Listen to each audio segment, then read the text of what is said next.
Нови социјални реформи кои ќе ги опфаќаат возрастните лица со аутизам. Ова се предизвиците на кои ќе мора да се насочи државата во следниот период, затоа што едно од клучните прашања што ги измачува родителите е како ќе функционират лицата во аутистичниот спектар кога нема тие да се живи. Спасе Додевски, координатор за имплементација на Конвенцијата на Обединетите нации за правата на лицата со попреченост, вели дека оваа е значајна тема на која се работи.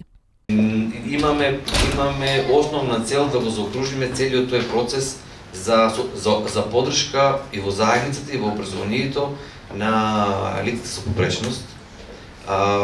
И должни сме, како што кажавте вие, должни сме на крај да одговориме на прашањето што го поставуваат родителите на децата со аутизам и на децата со попреченост. Што после нашата смрт? Ние како општество имаме мото и агенда да одговориме на ова прашање институционално, односно да изнајдеме најдобри решенија како да го обезбедиме мирот и спокојот на родителите на деца со аутизам и со попреченост до крајот на својот живот, па и после тоа.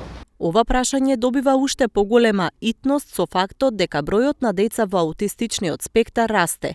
1 на 39 деца во светот спаѓа во спектарот.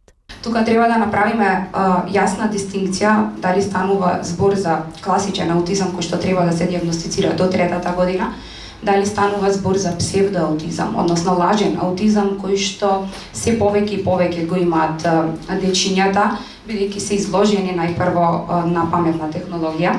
Пандемијата тоа го направи, за жал, од искуство како некој што води над 200 дечиња, можам да кажам дека 50% од проблемите на дечињата ни се баш од таа технологија.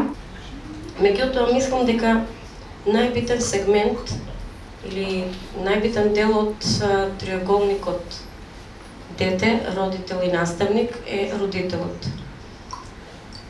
Родителот треба најпрво да ја прифати состојбата на детето со попреченост, што порано толку подобро, и навреме да се обрати каде треба за да добие проценка за неговата состојба. Овие разговори се водеа во рамки на панел дискусијата на тема каква ќе биде поддршката за учениците со аутизам во следната учебна година.